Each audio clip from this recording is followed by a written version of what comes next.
In the world of American numismatics, every coin tells a story, and the 1984 Washington quarter is no exception. It carries with it a rich blend of history, design, legacy, economic context, minting details, collector intrigue, and hidden value that goes far beyond its simple 25-cent face value. To truly appreciate the 1984 quarter, we must begin with the roots of the Washington quarter itself, a coin born out of the bicentennial celebration of George Washington's birth in 1932, when the Treasury sought a new design to replace the standing Liberty quarter. The choice of Washington was deliberate, not just to honor the first president, but to cement his image as the symbol of American leadership, unity, and democracy. The artist John Flanagan was commissioned to create the design, which featured Washington's left-facing profile on the obverse and a heraldic eagle with spread wings on the reverse. This design would last uninterrupted until 1998, giving the Washington quarter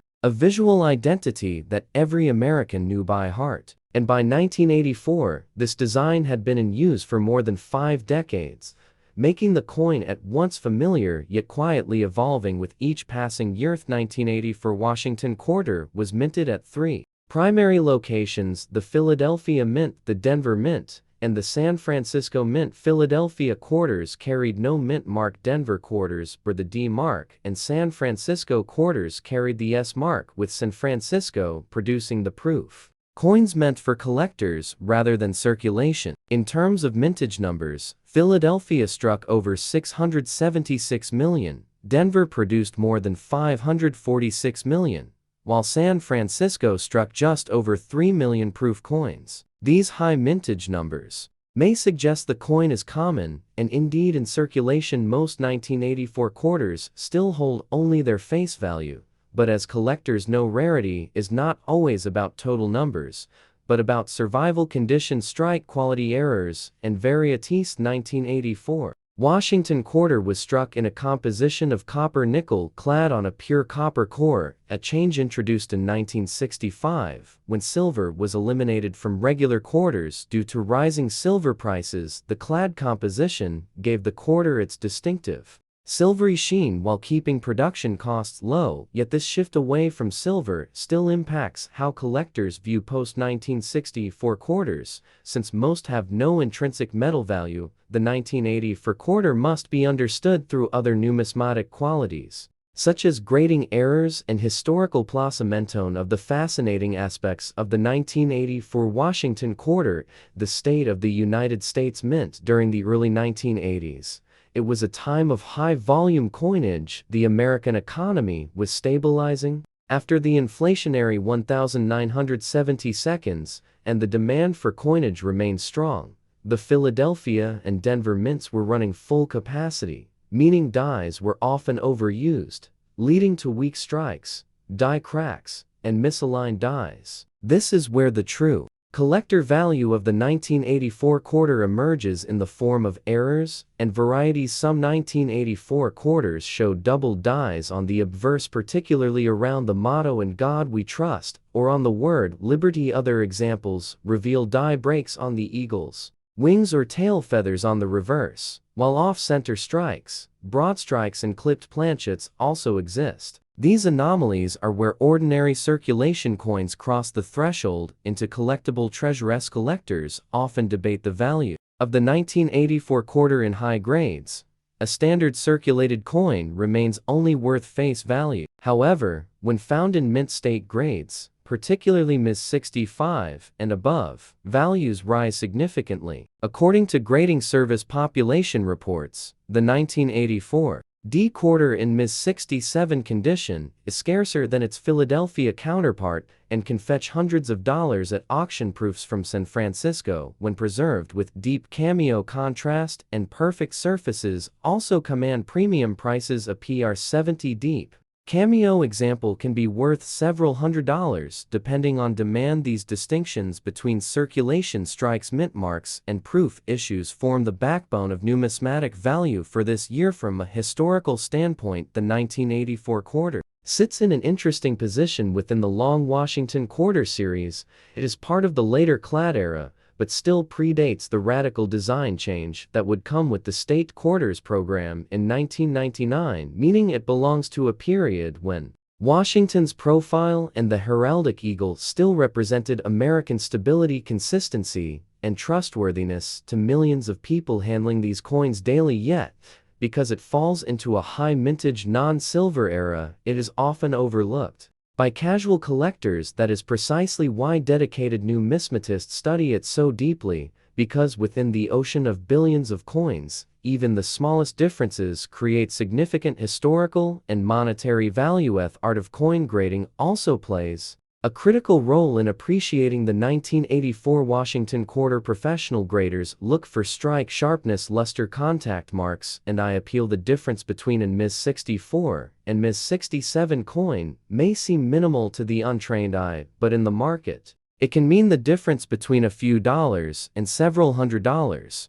Because so many 1984 quarters were heavily used in commerce, finding one with pristine luster and minimal bag marks is a true challenge. This scarcity of condition, rarity, creates demand, and demand creates value. One cannot ignore the cultural and economic backdrop of 1984 itself. This was the Reagan era. America was experiencing renewed confidence. The Cold War was still ongoing. The Olympic Games were held in Los Angeles that summer, and technology was beginning to reshape life in unprecedented ways. Coins like the 1984 quarter were circulating in a nation of payphones, vending machines, and daily cash transactions, making them an intimate part of everyday life. Each 1984 quarter passed through countless hands, buying groceries, bus fares, or newspapers, unknowingly embedding itself into the story of ordinary Americans. In this way, the coin is not only a numismatic artifact, but a cultural snapshot of a nation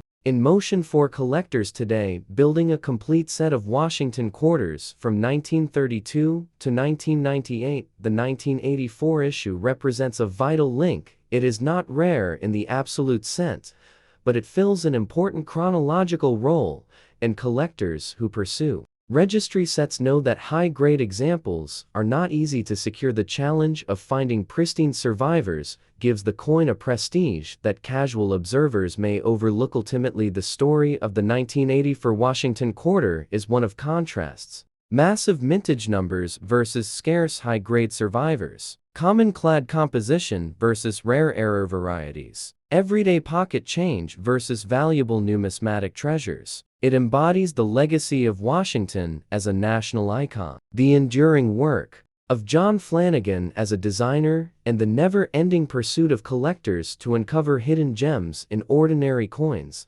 When we hold a 1984 Washington quarter, we are holding not just a piece of money, but a piece of history, a symbol of American stability during a transformative decade, and a reminder that even the most common coin can reveal extraordinary stories for those willing to look closely. The year 1995 marked an important moment in American coinage and numismatic history because it was not just another year in the long production run of the Lincoln cent, but one that stood out for collectors, historians, and casual observers alike. The Lincoln penny has been one of the most iconic pieces of American coinage since its introduction in 1909, when it replaced the Indian head cent and featured the portrait of Abraham Lincoln, designed by Victor David Brenner as a way to commemorate the centennial of Lincoln's birth. Over the decades, this penny has gone through changes in composition, minting technology, and design details, while still retaining its role as the most widely circulated coin in the United States. By 1995, the Lincoln penny had already passed through multiple eras of change, from the early bronze issues to the steel cents of 1943 during World War II, to the shift in composition in 1982, when the traditional copper alloy was abandoned for a cheaper copper-plated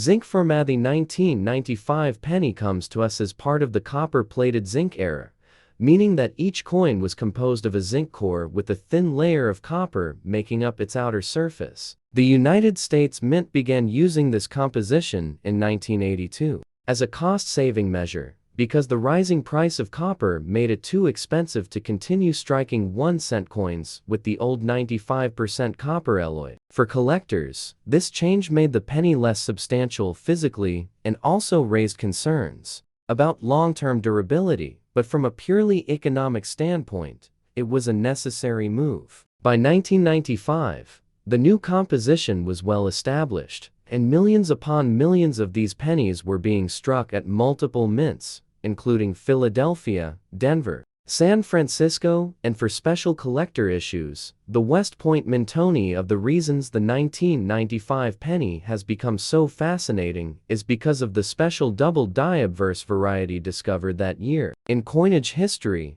a double die occurs when, during the die creation process, the design elements are impressed twice at slightly different angles or positions, leading to a coin with doubled lettering or imagery. On the 1995 Lincoln cent, the double die obverse became one of the most dramatic and easily visible double dies of modern coinage. Collectors quickly noticed that the words "Liberty" and "In God We Trust," as well as the date 1995 itself, showed clear doubling visible without magnification for years before the hobby had seen doubled dies such as the famous 1955 Lincoln cent, which became legendary. But in 1995, the mint accidentally created a modern version that electrified a new generation of collectors. Discovery of this variety sparked excitement across the coin collecting community because it was rare enough to be valuable yet common enough that dedicated searchers could still find examples in circulation. Newspapers and coin magazines of the time reported on it, drawing the attention of the public and adding a spark of popularity to the Lincoln cent series. This event brought renewed attention to the penny and gave collectors a sense that the age of great varieties had not ended in the 1950s or 1962, but was alive in the 1990s. Outside of the doubled die obverse variety, the 1995 penny also has significance in terms of mint history. Philadelphia struck over 6 billion pennies that year. Denver added billions more, and San Francisco produced proof cents for collectors. The sheer scale of production demonstrates the continued reliance on the penny in everyday American commerce. Even though by 1995 inflation had eroded its practical purchasing power dramatically, the penny was still an essential part of transactions used in vending machines, change drawers, and coin rolls in banks. The production numbers reflected the mint's effort to keep up with circulation demands, but also highlighted the ongoing debate about whether the penny should remain in production at all. The design of the 1995 penny remained consistent with Victor David Brenner's original portrait of Abraham Lincoln on the obverse and the Lincoln Memorial on the reverse, a design that had been introduced in 1959 to commemorate the sesquicentennial of Lincoln's birth and the 150th anniversary of his birth. The Lincoln Memorial reverse carried a special symbolism, as it not only depicted an iconic national monument, but also cleverly included a small image of the Lincoln statue within the memorial, making it the only United States coin to feature the same individual on both the obverse and reverse. The design, by Frank Gasparo, had become familiar to generations of Americans, and by 1995, it was deeply ingrained in the national consciousness. From a numismatic standpoint, collectors today often look back at the 1995 penny as a transitional coin bridging the era of the classic Lincoln Memorial cent with the later changes that would come in 2009 when the Lincoln Bicentennial cents were issued, and then in 2010 when the Union Shield design replaced the memorial. But within its own time, the 1995 penny became a centerpiece of collecting because of that double die obverse, and because it gave hobbyists a reason to check their pocket change. Again, in an era when many assumed that all modern coins were too mass-produced to yield treasures in terms of value, the vast majority of 1995 pennies, whether struck at Philadelphia or Denver, carry only face value in circulated condition because so many billions were made. However, the 1995 double die obverse cent can command significant premiums, especially in high mint state grades. Examples certified by professional grading services such as PCGs or NGC often sell for hundreds of dollars. and in the very finest conditions can exceed $1,000. This makes the 1995 double die obverse one of the most valuable modern Lincoln cents and a staple of every variety collector's wish list. Even beyond that, the proof issues from San Francisco remain desirable for typesets and proof collections, and in pristine condition with perfect grades, can also attract strong interest. What makes the 1995 Lincoln penny especially intriguing from a historical perspective is how it captures multiple layers of American history in one small coin, represents the enduring legacy of Abraham Lincoln, whose face has graced the cent for more than a century, and who remains one of the most admired figures in United States history, represents the technological challenges of minting coins by the billions, and the occasional mistakes that result in collectible varieties. It represents the economic realities of a nation where inflation had rendered the cent nearly obsolete in buying power. Yet tradition and habit kept it alive. It represents the passion of collectors who even in the 1990s were still scouring their change jars and bankrolls in search of something extraordinary. The story of the 1995 penny is therefore not just about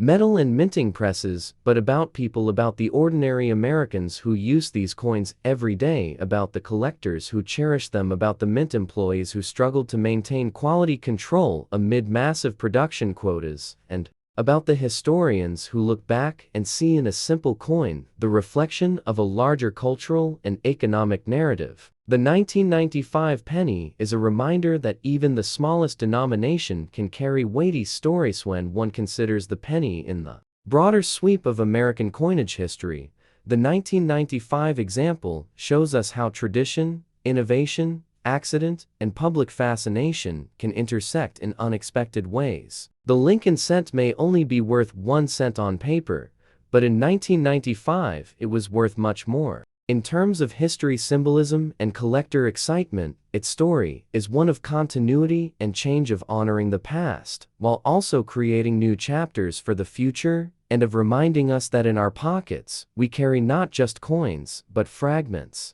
of history.